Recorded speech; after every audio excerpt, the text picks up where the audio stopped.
प्यारे बच्चों नमस्कार। आज के सेशन में बच्चों हम लोग पढ़ेंगे निर्देशांक चिन्ह परिपाटी, coordinate sign convention, coordinate sign convention, coordinate sign convention. ठीक है, निर्देशांक चिन्ह परिपाटी को हम लोग समझेंगे कि निर्देशांक चिन्ह परिपाटी क्या होता है। निर्देशांक चिन्ह परिपाटी ये होता है, जैसे मान लीजिए कि दर्पण के सामने किसी वस्तु को जब रखा जाता है, ठीक, तो उसका प्रतिबिंब कभी दर्पण के आगे बनता है, कभी पीछे बनता है, कभी मुख्य अक्ष के ऊपर बनता है, कभी मुख्य अक्ष के नीचे बनता है। ठीक है, तो इन सभी दूरियों को एक चिन्ह के द्वारा जो है अलग अलग किया जाता है। ठीक है, उसी चिन्ह को ही कहा जाता है निर्देशांक चिन्ह परिपाटी। चलिए इसको अच्छे से समझिए ढंग से। ठीक है, देखिए मैं जो है एक बना देता हूँ यहाँ पे अवतल दर्पण। अवतल दर्पण हो गया, ये अवतल दर्पण हो गया। एक बना देते हैं यहाँ पे उत्तल दर्पण। ये उत्तल दर्पण हो गया। ध्यान से समझने का प्रयास कीजिएगा, बिल्कुल बढ़िया से समझ में आएगा। ये हो गया आपका, ये हो गया ध्रुव, ध्रुव हो गया। ठीक, सभी दूरियां गोलीय दर्पण के ध्रुव से ही मापी जाती है। सभी दूरियां गोलीय दर्पण के कहाँ से मापी जाती है? तो ध्रुव से मापी जाती है। सभी दूरियां गोलीय दर्पण के ध्रुव से मापी जाती है। ठीक है, जैसे देखिए ध्रुव से मापी जाती है। निर्देशांक ज्यामिति आप लोग पढ़े हैं, कोऑर्डिनेट ज्योमेट्री। ठीक है, मैं उम्मीद करता हूँ कि आप लोग बिल्कुल पढ़े होंगे, इसके बारे में आप लोगों को जानकारी होगा। ये होता है वाई एक्सिस, ये होता है एक्स एक्सिस। एक्स एक्सिस इधर जो है पॉजिटिव होता है, एक्स एक्सिस इधर निगेटिव होता है, वाई एक्सिस इधर पॉजिटिव होता है और इधर वाई एक्सिस निगेटिव होता है। इधर 1 और 2, -1 -2, इधर हो गया 1 2 3, इधर हो गया -1 -2 -3। ठीक है, ऐसे तो इसमें जो है सभी दूरियां कहाँ से? ओरिजिन से मापा जाता है। ओरिजिन से यानी कि मूल बिंदु से मापा जाता है, यहाँ से मापा जाता है। ठीक है, तो इसको मान लीजिए कि ये ओरिजिन है, ये ओरिजिन है। इधर देखिए ये माइनस में है कि प्लस में है? माइनस में है। इसको मान लेते हैं हम कि ओरिजिन है। आइए वाई एक्सिस मान लेते हैं, इसको क्या मान लेते हैं? वाई एक्सिस मान लेते हैं। तो ये जो है एक्स एक्सिस हो जाएगा। इसमें इसको वाई एक्सिस मान लेते, इसको वाई एक्सिस मान लेते हैं, तो ये एक्स एक्सिस हो जाएगा। ध्यान से समझिएगा, बिल्कुल अच्छे से समझ में आएगा। ये नहीं समझ में आएगा, न्यूमेरिकल क्वेश्चन आप जो है न्यूमेरिकल क्वेश्चन को हिला नहीं पाइएगा, बनाने का बातें छोड़िए। ठीक है, इसलिए जो है इसको जानना बहुत जरूरी है। ये हो गया इसका वक्रता केंद्र, वक्रता केंद्र हो गया, ये इसका फोकस हो गया। ठीक, सभी दूरियां गोलीय दर्पण के कहाँ से मापी जाती है? तो ध्रुव से मापी जाती है। सभी दूरियां गोलीय दर्पण के कहाँ से मापी जाती है? ध्रुव से मापी जाती है। ध्रुव से इधर, ध्रुव यहाँ इसको मान लेते हैं, ये ओरिजिन है, ये ध्रुव है, एक दोनों सेम है, ये दोनों क्या है? सेम है। यहाँ से इधर जो दूरी है, ये प्लस में है कि माइनस में है? माइनस में है। तो यहाँ से इधर का जो दूरी होता है वो किसमें होता है? वो माइनस में होता है, माइनस में होता है। किसमें होता है? माइनस में होता है। ठीक है, मतलब अवतल दर्पण का फोकस दूरी किसमें होगा? माइनस में होगा। फोकस दूरी ध्रुव से लेकर के फोकस तक की दूरी को फोकस दूरी कहा जाता है। मान लेते हैं कि इसका दूरी, फोकस दूरी जो है 10 सेंटीमीटर है, 10 सेंटीमीटर है, 10 सेंटीमीटर इसका फोकस दूरी है। ठीक, तो एक बराबर क्या लिखा जाएगा? एक बराबर लिखा जाएगा -10 सेंटीमीटर। ये किसमें है? माइनस में है, माइनस में है। इसका वक्रता त्रिज्या फोकस दूरी का दोगुना होता है, तो r बराबर हो जाएगा ये 20 सेंटीमीटर, 20 सेंटीमीटर हो जाएगा। 20 सेंटीमीटर होगा तो ये 20 सेंटीमीटर प्लस में होगा कि माइनस में होगा? तो ये होगा माइनस में। यहाँ से इधर जो भी दूरी होगा वो सब किसमें होगा? माइनस में होगा। यहाँ से इधर जो भी दूरी होगा वो माइनस में होगा। यहाँ से इधर का जो भी दूरी होगा वो प्लस में होगा। ठीक है, यहाँ से इधर जो भी दूरी होगा प्लस में होगा। इसमें देखते हैं, यहाँ से इधर जो भी दूरी होगा वो किसमें होगा? तो माइनस में होगा। यहाँ से इधर जो भी दूरी होगा वो प्लस में होगा, प्लस में होगा, इसमें प्लस में होगा ये।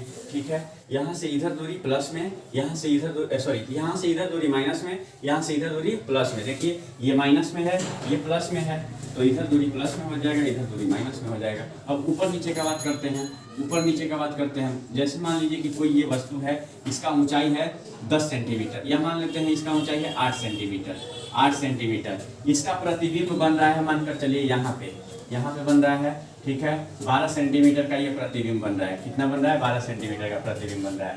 ठीक, तो हाइट ऑफ इमेज मान लेते हैं क्या है? h1 है। ठीक, h1 मान लेते हैं कि हाइट ऑफ इमेज है। इमेज मतलब प्रतिबिंब की ऊंचाई, प्रतिबिंब की ऊंचाई। ये प्रतिबिंब बन रहा है। ठीक है, ये कितना सेंटीमीटर का है प्रतिबिंब? तो 12 सेंटीमीटर का है। 12 सेंटीमीटर का है, तो इसको जब भी लिया जाएगा माइनस में लिया जाए। मुख्य अक्ष के नीचे का जो दूरी होगा माइनस, देखिए यहाँ से इधर जो दूरी है किसमें है, माइनस में है, तो नीचे जो भी दूरी होगा किसमें होगा, माइनस में होगा। ऊपर जो भी दूरी होगा किसमें होगा, प्लस में होगा, प्लस में होगा। ऊपर का दूरी प्लस में, नीचे का दूरी माइनस में, चाहे इस साइड हो चाहे इस साइड हो, उससे मतलब नहीं है, ठीक है। इधर भी रहेगा तो प्लस में, इधर भी रहेगा तो माइनस में, इधर नीचे रहेगा तो माइनस में, ऊपर रहेगा तो प्लस में, ऊपर रहेगा तो प्लस में, नीचे रहेगा तो माइनस में, ठीक। सेम इसी तरह से इसमें भी ऊपर रहेगा तो प्लस में, नीचे रहेगा तो माइनस में, ठीक। इधर भी रहेगा तो भी कोई दिक्कत नहीं है, ऊपर प्लस में, नीचे माइनस में, नीचे माइनस में, ठीक। ऊपर देखिए इसमें प्लस होता है, नीचे माइनस होता है, इधर माइनस होता है, इधर प्लस होता है, ठीक है। ये जिसके दिमाग में सेट है उसको कोई समस्या नहीं होगा, ठीक। इधर का जो भी दूरी होता है वो प्लस सॉरी माइनस में, इधर का जो भी दूरी होगा प्लस में, इधर का जो भी दूरी होगा माइनस में, इधर का जो भी दूरी होगा प्लस में। ऊपर मुख्य अक्ष के ऊपर का सब दूरी किसमें होगा, प्लस में होगा। मुख्य अक्ष के नीचे क्या होगा, माइनस में होगा। मुख्य अक्ष के ऊपर क्या होगा, प्लस में होगा। मुख्य अक्ष के नीचे माइनस में होगा। दर्पण के सामने क्या होगा, चाहे उत्तल दर्पण हो चाहे अवतल दर्पण हो, दर्पण के सामने हमेशा माइनस होगा। दर्पण के सामने हमेशा क्या होगा, माइनस होगा। दर्पण के सामने माइनस होगा, दर्पण के पीछे क्या होगा, प्लस होगा। दर्पण के सामने का दूरी माइनस में, दर्पण के पीछे का दूरी प्लस में होगा, ठीक है। ये मान लेते हैं कि प्रतिबिंब की ऊंचाई है, किसकी ऊंचाई है, प्रतिबिंब की, हाइट ऑफ इमेज, प्रतिबिंब की ऊंचाई है, प्रतिबिंब की ऊंचाई h1, प्रतिबिंब की ऊंचाई h1। तो ये प्रतिबिंब कितना ऊंचा है, तो 12 सेंटीमीटर ऊंचा है, तो इसको लिखा जाएगा -12 सेंटीमीटर, +12 लेकर के बनाइएगा, बिल्कुल गलत हो जाएगा। और वस्तु की ऊंचाई h2 मान लेते हैं, वस्तु की ऊंचाई, किसकी ऊंचाई, तो वस्तु की ऊंचाई, वस्तु की ऊंचाई ये है, ठीक। ये ऊपर है इसलिए ये प्लस में लिया जाएगा, ये प्लस में लिया जाएगा, ठीक। यहाँ से यहाँ तक दूरी को कहा जाता है वस्तु दूरी। सभी दूरियां गोलीय दर्पण के कहाँ से मापी जाती है, तो ध्रुव से मापी जाती है। ध्रुव से लेकर के वस्तु तक की दूरी को कहा जाता है वस्तु दूरी, यही वस्तु है, ठीक। मान लेते हैं ये ए भी क्या है, वस्तु है। तो वस्तु दूरी यहाँ से हम मान लेते हैं कि इसका दूरी है 20 तो चल जाएगा इस पे, ठीक। मान लेते हैं इसका दूरी है 18 सेंटीमीटर, कितना सेंटीमीटर, 18 सेंटीमीटर दूरी है, 18 सेंटीमीटर दूरी है, ठीक। ये ध्रुव से वस्तु कितना दूरी पर स्थित है, तो 18 सेंटीमीटर की दूरी पर स्थित है, ठीक। तो वस्तु दूरी को किससे सूचित किया जाता है, u से सूचित किया जाता है। वस्तु दूरी को किससे सूचित किया जाता है, u से सूचित किया जाता है। क्योंकि यहाँ से इधर दूरी है 18 सेंटीमीटर तो होगा ही, ठीक। लेकिन इसके आगे आपको क्या लिखना पड़ेगा, माइनस लिखना पड़ेगा, ठीक। प्रतिबिंब इसका बन रहा है, यहाँ पर मान लेते हैं कि प्रतिबिंब दर्पण से बन रहा है, और ये जो बन रहा है मान लेते हैं हम कि 24 सेंटीमीटर की दूरी पर बन रहा है, 24 सेंटीमीटर की दूरी पर बन रहा है, ठीक है। तो 24 सेंटीमीटर तो लिखाएगा ही, 24 सेंटीमीटर लिखाएगा। प्रतिबिंब दूरी को v से सूचित किया जाता है, v बराबर 24 सेंटीमीटर लिखाएगा, लेकिन ये प्लस में लिखाएगा कि माइनस में लिखाएगा, माइनस में लिखाएगा, क्योंकि ये दूरी कहाँ से, यहाँ से ध्रुव से इधर है। ये जो है दर्पण के सामने प्रतिबिंब बन रहा है, दर्पण के सामने। इधर अगर प्रतिबिंब बनेगा तो ये माइनस में होगा, इधर का जितना सारा दूरी होगा वो सब माइनस में होगा, इधर का जो भी दूरी होगा वो प्लस में होगा, ऊपर का जो भी दूरी होगा प्लस में होगा, नीचे का जो भी दूरी होगा माइनस में होगा, ठीक है। निर्देशांक चिन्ह परिपाटी आपका हो गया फिनिश, क्लियर, कोई दिक्कत समस्या नहीं है। चलिए तो प्यारे बच्चों आगे हम लोग समझते हैं दर्पण सूत्र, मिरर फार्मूला, दर्पण सूत्र, दर्पण सूत्र, mirror formula, mirror formula. Mirror formula को समझते हैं। मिरर फार्मूला, दर्पण सूत्र क्या होता है। दर्पण सूत्र देखिए क्या होता है कि जैसे मान लीजिए कि ये दर्पण है, दर्पण है, ये इसका हो गया ध्रुव, ये इसका हो गया फोकस, ये इसका हो गया वक्रता केंद्र, ठीक है। मान लेते हैं एक वस्तु को यहाँ पे रख देते हैं, इसका कहीं ना कहीं प्रतिबिंब बनेगा, तो इसका प्रतिबिंब बनेगा यहाँ पर इसका प्रतिबिंब बनेगा, ठीक। तो दर्पण में, किसी भी दर्पण में, मतलब कि गोलीय दर्पण में, ठीक, फोकस दूरी, वस्तु दूरी और वस्तु दूरी और फोकस दूरी, वस्तु दूरी और प्रतिबिंब दूरी, फोकस दूरी, वस्तु दूरी और प्रतिबिंब दूरी के बीच में एक संबंध होता है, उसी संबंध को कहा जाता है दर्पण सूत्र, मिरर फार्मूला कहा जाता है, ठीक है। फोकस दूरी को f से सूचित किया जाता है, फोकस दूरी को किससे सूचित किया जाता है, स्मॉल f से सूचित किया जाता है। वस्तु दूरी को किससे सूचित किया जाता है, तो इसको सूचित किया जाता है u से, u से सूचित किया जाता है। वह प्रतिबिंब दूरी को किससे सूचित किया जाता है, इसको सूचित किया जाता है v से। ठीक है, तो इसके बीच में एक संबंध होता है 1/f बराबर 1/u plus 1/v, 1/u plus 1/v। ठीक है, इसी सूत्र को कहा जाता है दर्पण सूत्र, मिरर फॉर्मूला कहा जाता है। ठीक, गोलीय दर्पण में फोकस दूरी, वस्तु दूरी और प्रतिबिंब दूरी के बीच में जो संबंध होता है वो होता है 1/f बराबर 1/u प्लस 1/v, और इसी सूत्र को कहा जाता है दर्पण सूत्र अर्थात मिरर फॉर्मूला इसको कहा जाता है। क्या कहा जाता है, मिरर फॉर्मूला कहा जाता है। इसका यूज करके बहुत सारा बनाया जाएगा। ठीक है, आगे हम लोग समझते हैं आवर्धन क्या होता है, मैग्निफिकेशन क्या होता है, आवर्धन क्या होता है इसको समझते हैं। आवर्धन आवर्धन क्या होता है ये समझिए।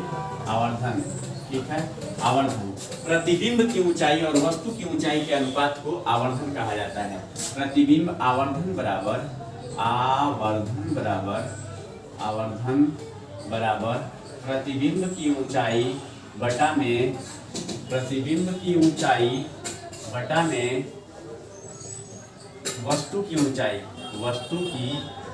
प्रतिबिंब की ऊंचाई बटा वस्तु की ऊंचाई। ठीक है, वस्तु की ऊंचाई, height of image upon height of object is equals to magnification. क्या होता है बच्चों, आवर्धन बराबर प्रतिबिंब की ऊंचाई बटा में वस्तु की ऊंचाई। प्रतिबिंब मैग्निफिकेशन को m से सूचित किया जाता है। ठीक है, m से सूचित किया जाता है। आवर्धन को किससे सूचित किया जाता है, तो m से सूचित किया जाता है। m बराबर प्रतिबिंब की ऊंचाई मान लेते हैं कि h1 है और वस्तु की ऊंचाई मान लेते हैं कि h2 है। तो m बराबर h1 बटा में h2 बराबर -v/u भी होता है। m बराबर -v/u या h1 बटा में h2। प्रतिबिंब की ऊंचाई और वस्तु की ऊंचाई के अनुपात को क्या कहा जाता है, आवर्धन कहा जाता है। ठीक है, प्रतिबिंब की ऊंचाई और वस्तु की ऊंचाई के अनुपात को क्या कहा जाता है, तो आवर्धन कहा जाता है। m बराबर -v/u होता है। इन सभी फॉर्मूला का यूज करके हम लोग न्यूमेरिकल क्वेश्चन को बनाएंगे। ठीक है, तो चलिए अब हम लोग मिलते हैं नेक्स्ट सेशन में मिलते हैं। लगभग जो है पूरा चैप्टर समाप्त हो चुका है। अब हम लोग बनाएंगे न्यूमेरिकल क्वेश्चन और इसका सब्जेक्टिव ऑब्जेक्टिव। ठीक है, सारा ऑब्जेक्टिव सब्जेक्टिव बनाने का प्रयास करिएगा। मैं उम्मीद करता हूँ कि जो है पूरा बन जाएगा, एक भी नहीं छूटेगा, कुछ भी नहीं छूटेगा, पूरा बन जाएगा। ठीक है, तो अब हम लोग मिलते हैं नेक्स्ट सेशन में। Good bye.